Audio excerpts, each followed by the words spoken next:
क्या हमारे यहाँ मुआशरा गलत सोच रहा है, अक्सरियत गलत सोच रही है, या कुछ ऐसे मसाइल हैं वाक़ई कि शोबिज़ को इतना बच्चे कहते हैं? जैसे आजकल अगर थोड़ा-सा इसे देखा जाए ना, जितना बुरा पहले देखा जाता था शोबिज़, हुँ। टिकटॉक को बुरा समझा जाता है। यानी मैं उसे बुरा नहीं समझता, टिकटॉक को, वो एक ऐप है जिस पे लोग मुख्तलिफ जगह से मुख्तलिफ काम कर रहे हैं। लेकिन ऐसे समझा जाता है जो लड़की टिकटॉकर हो उसके बारे में एक मुख्तलिफ ही ख़्याल हुँ, आता है, लोग हुँ, सोचते हैं। हुँ। तो आपके ख़्याल में शोबिज़ के बारे में ऐसा रवैया लोगों का क्या क्यों है और क्या ठीक है? देखिए जहाँ तक जो मेरी ऑब्ज़र्वेशन है, जो मुझे जो चीज़ समझ आई वो ये है कि बीइंग अ मुस्लिम तो सबसे पहले आता है कि इस्लामिकली क्या चीज़ जायज़ है या गलत जी, है, ठीक है। ठीक है?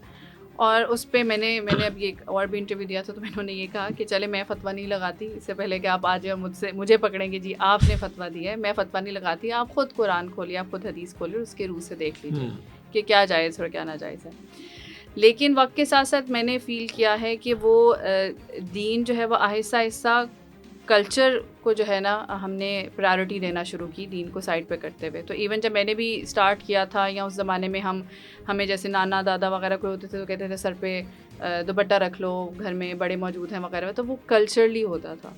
वहाँ पर हम ये नहीं सुनते थे कि ये इस्लाम में ये चीज़। ठीक। ये कोई और देखेगा तो उसे बुरा लगेगा। हाँ, तो वो क्योंकि दादा-अबू आ गए हैं रूम में या नाना-अबू आ गए हैं, बुज़ुर्ग आ गए हैं तो अपने सर में दुपट्टा ले लो, या अगर कज़िन्स हैं तो उनसे हँस-हँस के बातें नहीं करनी, उनके साथ हाथ नहीं मिलाना वग़ैरह, या लड़कियाँ लड़कों से हाथ नहीं मिलाती क्योंकि हमारी जो तहज़ीब है, पाकिस्तानी कल्चर वो कल्चर इजाज़त नहीं उसमें देता। ठीक है। तो तो आप इसको थोड़ा-सा बुरा हाँ, समझ रही हैं कि तो हम मैं ये बताना चाह रही हूँ कि वो दीन तो पीछे रह गया, उसकी रूलिंग के अकॉर्डिंगली शोबिज़ या कोई भी इस तरह का जो भी शोबा है वो दुरुस्त है या नहीं, not only for female but even for mail.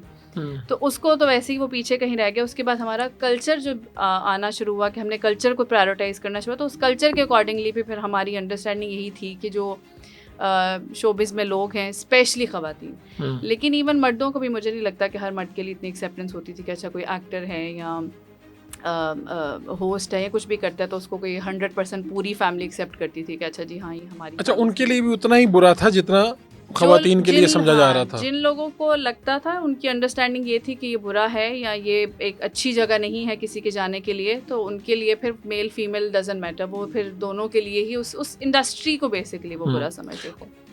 तो इसी तरह से जो है वो मेरी भी उसमें ये रहा कि पेरेंट्स की ये सपोर्ट इस लिहाज से ही थी कि उनको ये था कि बच्ची का जो ख़्वाब है वो पूरा करे वो।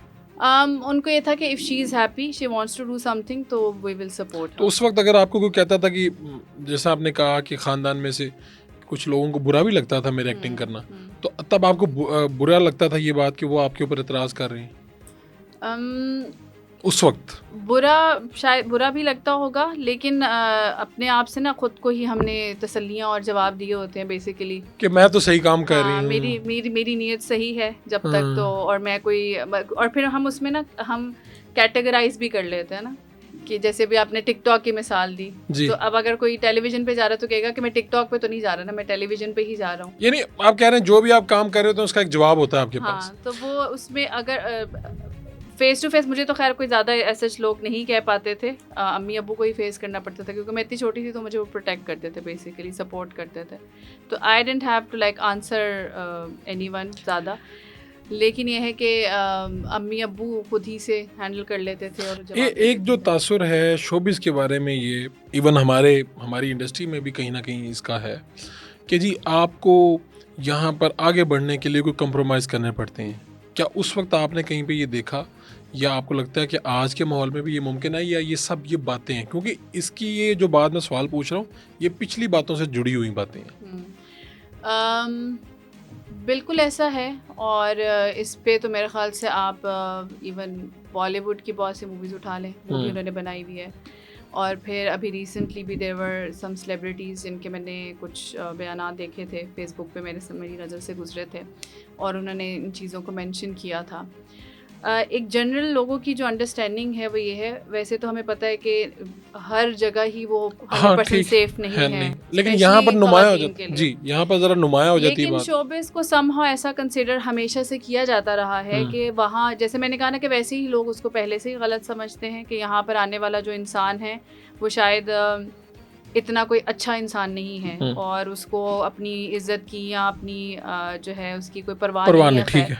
तो वो काइंड ऑफ जस्टिफाई हो जाता है उनके लिए, किसी के लिए भी कोई ऐसी ऑफ़र किसी को करना या किसी को इस तरह की।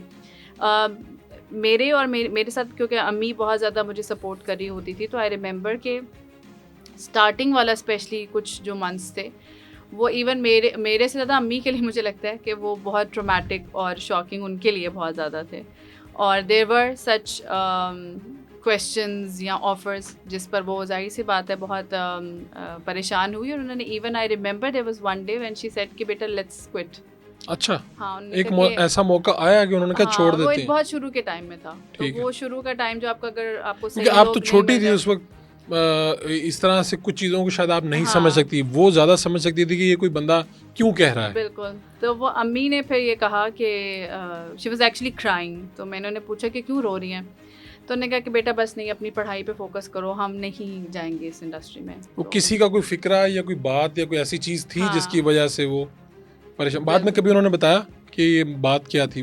वो इतना गैर मुहज़्ज़ब है कि मैं उसको बोलना नहीं चाहूँगी, लेकिन था किसी ने कुछ कहा था इसी तरह का कि आप मतलब ये सर्टेन चीज़ें नहीं करेंगे तो आप इंडस्ट्री में नहीं जा सकते। इसका मफहूम ये था। हाँ, यानी समझाना। अच्छा, जब कोई समझा रहा होता है ना ये बात, उसकी अपनी कोई डिमांड होती है उसमें, यानी कोई डायरेक्टर बिल्कुल वो उन्होंने इसी तरह के कुछ गैर मुहज़्ज़ब जुमले बोलकर कहा कि अगर आप इस तरह की सर्टेन चीज़ें नहीं करेंगे तो आप तो इंडस्ट्री में जा ही नहीं सकते।